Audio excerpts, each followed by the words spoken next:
Hi friends, welcome back to my channel. आज आप लोगों के साथ शेयर करने वाली हूँ डबल कटोरी ब्लाउज परफेक्ट स्टिचिंग। तो बहुत लोगों का प्रॉब्लम होती है ना कि शोल्डर गिर जाती है, कटोरी छोटा बड़ा हो जाती है, बैक साइड का जो नेक है वो अच्छी तरह से फिनिशिंग से रेडी नहीं हो पाती है और ब्लाउज़ का फिटिंग अच्छी तरह से नहीं कर पाती है। तो वो लोगों के लिए ये सबसे आसान तरीके से स्टेप बाय स्टेप देखने के लिए बने रही है वीडियो का लास्ट तक। तो मैं पहले बैक पार्ट सिलाई करूँगी, तो बैक पार्ट का नेक सिलाई करूँगी। तो उसके लिए मैंने 1 इंच का एक्स्ट्रा फैब्रिक काट कर लिया था नेक का फिनिशिंग देने के लिए। और ये जो मैंने एक्स्ट्रा फैब्रिक लिया है वो मैंने उड़ेप काट नहीं किया है, डायरेक्ट सीधा काट कर लिया था, क्योंकि जो फैब्रिक है वो बहुत ही कम था, इसलिए मैंने छोटा छोटा पीस सीधा काट करते हुए जॉइन करके मैंने लिया था। और उसको जो बैक साइड का नेक है, नेक का जो शेप है, शेप के किनारे किनारे पे मैं छोटा छोटा प्लेट डालते हुए सिलाई कर रही हूँ। सिर्फ छोटा छोटा प्लेट डाल रही हूँ, मैं चुन्नटे डाल रही हूँ छोटा छोटा, ताकि जो बैक पार्ट है उसका जो नेक का शेप है वो अच्छी तरह से आए, कोई मतलब दिक्कत ना हो। बहुत लोगों का प्रॉब्लम होती है ना, नेक का शेप अच्छी तरह से नहीं हो पाती है। तो मैं आप लोगों को जैसे दिखा रही हूँ ना वैसे करेंगे तो आपका जो नेक है उसका शेप बहुत ही अच्छा आएगा। तो किनारे किनारे पे मैंने एक सिलाई कर दिया है। अभी उसको थोड़ा थोड़ा इस तरह से मैंने छोटा छोटा काट लगा दूंगी ताकि उल्टाने में और भी आसानी हो, इसलिए। तो जो मैंने एक सिलाई कर दिया था, जो एक्स्ट्रा फैब्रिक है, एक्स्ट्रा फैब्रिक में मैं और एक सिलाई कर दूंगी। सिर्फ एक्स्ट्रा फैब्रिक में सिलाई करना है, मेन फैब्रिक में नहीं।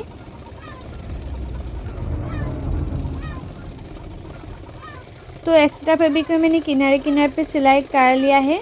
अभी उसको पीछे की तरफ फोल्ड करते हुए सिलाई कर लूँगी। इस तरह से पीछे की तरफ फोल्ड करते हुए आप सिलाई कर लेना। आप जितना इंच पे फोल्ड करना चाहते हैं इतना इंच फोल्ड कर सकते हैं, कोई बात नहीं। और जो नेक है, नेक के किनारे किनारे पे चारों ओर मैंने फोल्ड करते हुए सिलाई कर लिया है। उसके बाद देखना जो नेक है, नेक का फिनिशिंग कितना अच्छे से आती है।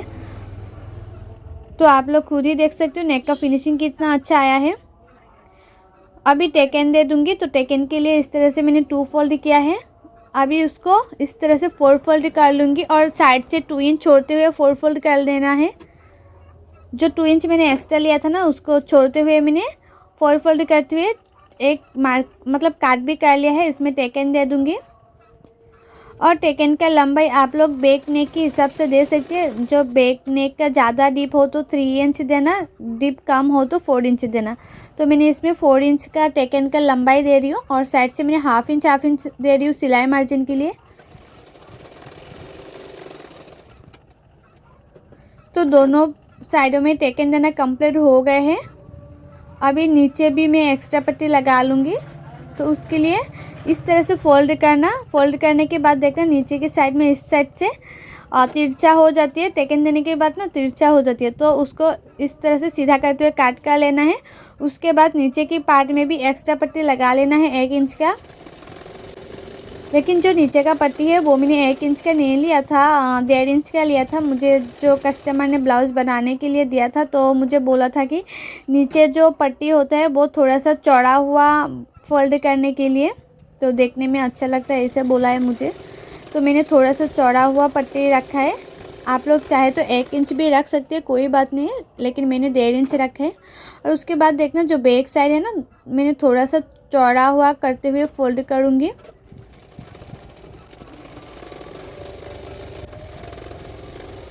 तो चौड़ा हुआ फोल्ड करते हुए मैंने सिलाई कर लिया है। और ये जो बैक पार्ट है वो फिनिशिंग से रेडी हो गए हैं। आप लोग खुद ही देख सकती हो कितना फिनिशिंग से रेडी हो गए हैं। तो बैक पार्ट मेरा सिलाई करना कंप्लीट हो गया है। अभी फ्रंट पार्ट सिलाई करूँगी। तो फ्रंट पार्ट का ये जो कटोरी है, कटोरी को इस तरह से चेक कर लेना है। एक एक पार्ट को आप लोग चेक करते हो, उसके बाद सिलाई करना। हुक पट्टी की साइड में हुक पट्टी की ही पार्ट रहना चाहिए। तो दोनों पार्टों को मैंने इस तरह से मिलाया है। अभी सिर्फ किनारे किनारे पे सिलाई करूँगी, थोड़ा सा मिडिल में भी नहीं, मिडिल में सिलाई नहीं करना है, सिर्फ किनारे किनारे पे दोनों पार्टों को जॉइन करना है। और अभी उसको टेकन देना है। तो दोनों जो जॉइन है, जॉइन को इस तरह से मिलाना है और टेकन दे देना है। और आप लोग हमेशा ही जो टेकन है, टेकन का चौड़ाई नीचे से 1/2 इंच देना या 1/2 इंच से थोड़ा कम देना। लेकिन हाफ इंच ज़्यादा नहीं देना है। हाफ इंच से ज़्यादा आप टेकन दे देंगे तो जो कटोरी का शेप है वो अच्छी नहीं होता है। और उसके बाद मैंने हाफ इंच मार्जिन रखते हुए और एक सिलाई कर दूंगी। टेकन देने के बाद हाफ इंच मार्जिन रखते हुए और एक सिलाई कर देना है। तो मैंने हाफ इंच मार्जिन रखते हुए और एक सिलाई कर दिया है। उसके बाद देखो जो कटोरी हो वो कितना अच्छी तरह से हो गए हैं। अभी दोनों कटोरी को मैंने इसी तरह से सिलाई कर लिया है।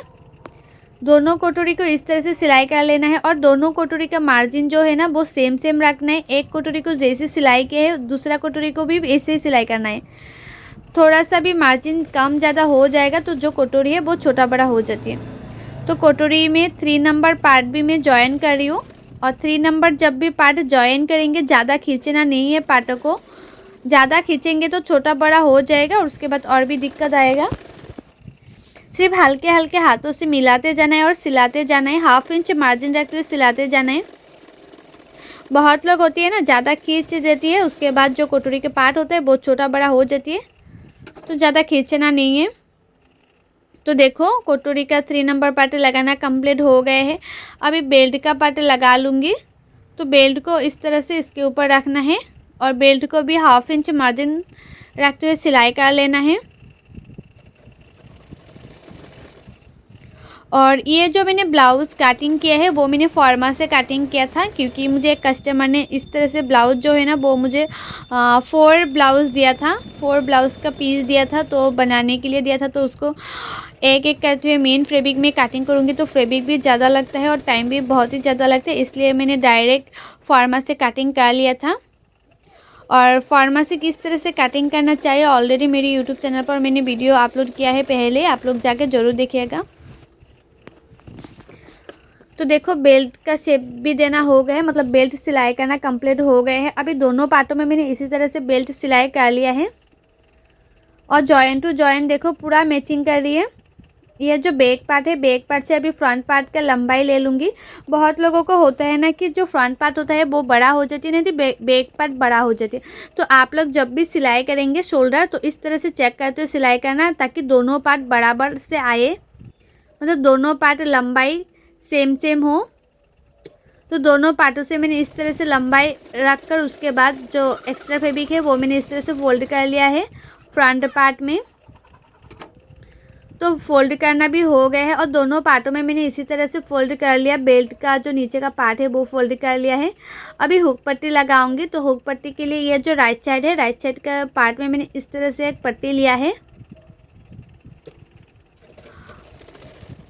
और ये जो जॉइन है, कटोरी का जॉइन है, कटोरी के जॉइन में एक छोटा सा प्लेट डालना है।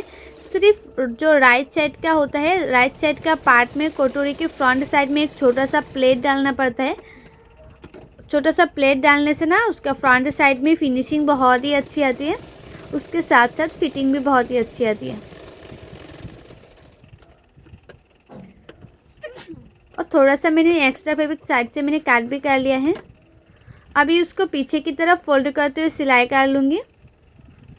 इस तरह से पीछे की तरफ फोल्ड करते हुए सिलाई कर रही हूँ।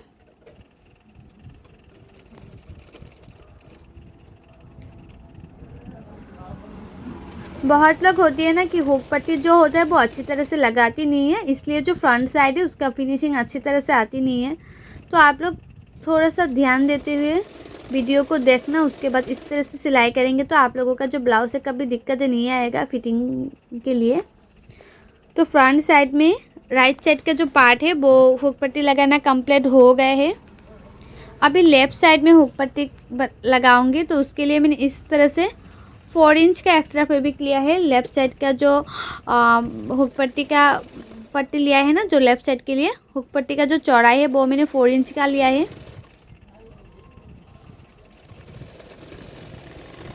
और देखो जो लेफ़्ट साइड में मैं लगा रही हूँ वो उल्टा करते हुए हुक पट्टी का लगा रही थी, और इसमें कोई प्लेट नहीं होगा, सिर्फ राइट साइड में होगा प्लेट और लेफ़्ट साइड में कोई प्लेट ही नहीं होगा, सिंपल ही होगा। क्योंकि ये जो हुक पट्टी है वो मैंने बाहर से लगा रही हूँ, इसलिए कोई प्लेट डालना नहीं होता है।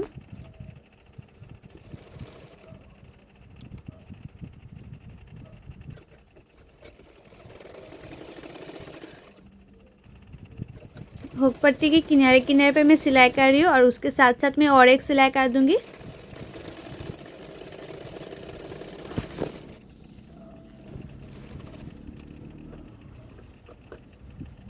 तो देखो दोनों पार्टों में हुक पट्टी लगाना कंप्लीट हो गया है, कितना अच्छी तरह से फिनिशिंग से हो गए हैं। और उसके बाद जो फ्रंट नेक है, नेक को भी चेक कर लेना है कि उसका गुलाई का शेप अच्छी तरह से आया कि नहीं है। तो गुलाई का शेप अच्छी तरह से आया है। आप लोगों का गुलाई का शेप अच्छी तरह से नहीं आया तो मार्किंग करके मतलब काट कर लेना है। और उसके बाद फ्रंट नेक का मैं फिनिशिंग दे रही हूँ, तो उसके लिए छोटा सा मैंने 1 इंच का एक्स्ट्रा फैब्रिक काट कर लिया था और इसमें मैं छोटा छोटा प्लेट डालते हुए सिलाई कर रही हूँ। जिस तरह से मैंने बैक पार्ट में नेक का फिनिशिंग दिया था वैसे ही मैं फ्रंट पार्ट में भी इसी तरह से नेक का फिनिशिंग दे रही हूँ। सिर्फ छोटा छोटा प्लेट डाल रही हूँ। और ये जो मैंने प्लेट डाला है ना, जो फैब्रिक है वो मैंने उड़ेप काट नहीं किया था, सिंपल सीधा काट किया था, इसलिए मैंने छोटा छोटा प्लेट डाला है। आप लोग उड़ेप काट करेंगे तो इस तरह से छोटा छोटा प्लेट डालना नहीं पड़ेगा, क्योंकि मेरे पास जो फैब्रिक बहुत ही कम था इसलिए मैंने इस तरह से छोटा छोटा प्लेट डालते हुए सिलाई कर रही हूँ। उड़ेप कट करने के लिए फैब्रिक नहीं था, डायरेक्ट सीधा कट कर लिया था, इसलिए मैंने छोटा छोटा प्लेट डालते हुए नेक का फिनिशिंग दे दिया है। और इस तरह से देने से भी जो नेक होता है उसका फिनिशिंग बहुत ही अच्छी होता है। और दोनों पार्टों में मैंने इसी तरह से नेक का फिनिशिंग दे दूँगी, तो एक बार चेक कर लेना है। तो दोनों पार्टों में मैंने इस तरह से नेक का फिनिशिंग दे दिया है और हुक भी लगा लिया है, हुक और हुक का घर भी लगा लिया है। तो फ्रंट पार्ट रेडी हो गए हैं। अभी फ्रंट पार्ट के ऊपर मैं बैक पार्ट रख दूँगी। अभी शोल्डर सिलाई कर लूँगी। और देखो फ्रंट पार्ट और बैक पार्ट का जो लंबाई है वो सेम सेम हुआ है, कोई छोटा बड़ा नहीं हुआ है। आप लोग हमेशा ही चेक करते हुए सिलाई करना। अभी मैं शोल्डर सिलाई कर रही हूँ और शोल्डर को 1/2 इंच मार्जिन रखते हुए शोल्डर सिलाई कर लेना है।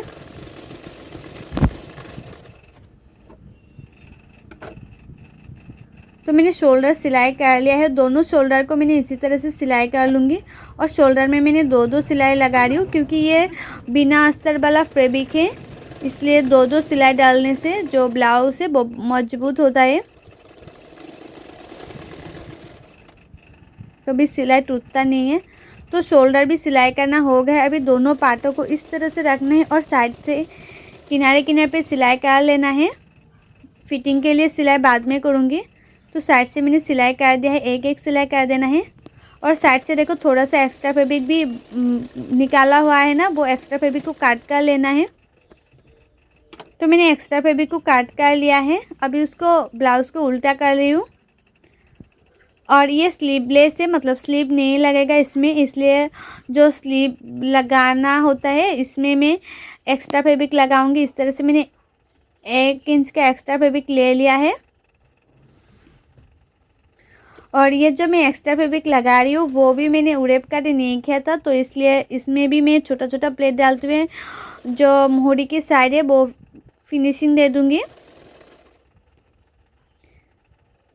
आप लोग चाहे तो नेक की साइड में एक्स्ट्रा पाइपिंग भी लगा सकती है, एक्स्ट्रा फैब्रिक भी लगा सकती है, कोई बात नहीं। तो मैंने इस तरह से सिंपल ही रखा है। और मेरे यूट्यूब चैनल पर हर साइज़ का blouse cutting and teaching video already upload है, आप लोग नहीं देखे तो जाकर ज़रूर देखिएगा। और कटिंग एंड टिचिंग सीखने के लिए मेरे यूट्यूब चैनल को सब्सक्राइब भी कर दीजिएगा। और जो लोग मेरे पेज में देख रहे हैं, फेसबुक पेज में देख रहे हैं, वो लोग मेरे पेज को फॉलो कर देना कटिंग एंड टिचिंग सीखने के लिए। तो जो मोहरी है, मोहरी की साइड में मैंने इस तरह से किनारे किनारे पे छोटा छोटा प्लेट डाल तो एक्स्ट्रा फैब्रिक लगा लिया है। अभी उसको इस तरह से उल्टा करूँगी, इस तरह से उल्टा करना है। और जो मैंने एक्स्ट्रा फैब्रिक लगा है, एक्स्ट्रा फैब्रिक के किनारे किनारे पे और एक सिलाई कर देना है, ताकि जब भी पीछे की तरफ मैं फ़ोल्ड करूँगी बहुत ही आसान तरीके से फ़ोल्ड हो जाएगा और उसका फिनिशिंग भी बहुत ही अच्छा आएगा।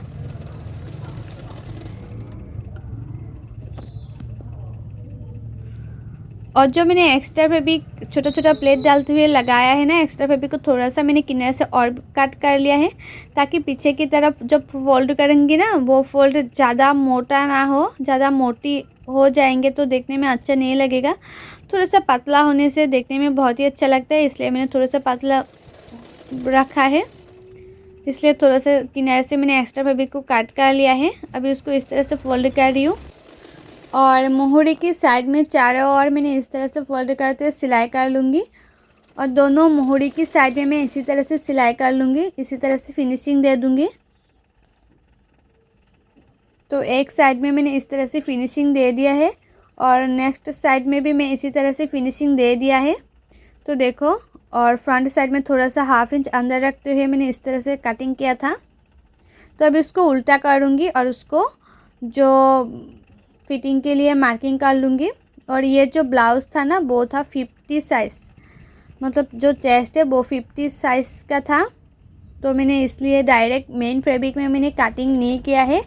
पेपर में मैंने पहले कटिंग किया था, उसके बाद पेपर को मेन फैब्रिक के ऊपर बैठाते हुए कटिंग किया है, ताकि जो फैब्रिक है बहुत ही कम लगे इसलिए। तो देखो, जब भी आप लोग ज़्यादा चेस्ट वाले ब्लाउज सिलाई करेंगे तो जो फिटिंग का सिलाई है वो सिलाई सीधा नहीं करना है, इस तरह से राउंड करते हुए सिलाई करना है। तो मैंने इस तरह से राउंड करते हुए फिटिंग का सिलाई किया है। तो दोनों साइडों में मैंने इसी तरह से राउंड करते हुए सिलाई कर लिया है। अब आप लोग भी इस तरह से सिलाई करेंगे। ज़्यादा चेस्ट जो होता है ब्लाउज़ में, वो ब्लाउज़ इस तरह से सिलाई करेंगे तो उसका फिटिंग बहुत ही अच्छी आती है। तो मेरा एक कस्टमर ने दिया था 50 साइज़ का ब्लाउज़ बनाने के लिए, 4 ब्लाउज़ दिया था मुझे। तो वो दीदी ने बोला था कि जो ब्लाउज़ होता है 50 साइज़ का वो नहीं मिलता है, आसानी से ऑर्डर करना पड़ता है, इसलिए मुझे बनाने के लिए दिया है। तो मैंने बनाया भी है। और आप लोगों को मेरा ये जो ब्लाउज़ है उसका टीचिंग का वीडियो कैसा लगा है कमेंट करके ज़रूर बताना। और ये आप लोगों को अच्छा लगा है तो लाइक शेयर सब्सक्राइब ज़रूर कर देना। और आप लोगों को कटिंग करने में दिक्कत आती है तो आप लोग फॉर्मा भी ऑर्डर कर सकती है। और फॉर्मा कैसे ऑर्डर करना है, फॉर्मा का प्राइस क्या है, ऑलरेडी मैंने इसके ऊपर वीडियो बनाया है। ऑलरेडी मेरे यूट्यूब चैनल पर वीडियो है, आप लोग जाके ज़रूर देखिएगा फॉर्मा कैसे ऑर्डर करना है। सो बाय, थैंक्स फॉर वॉचिंग, मिलती हूँ नेक्स्ट वीडियो पे।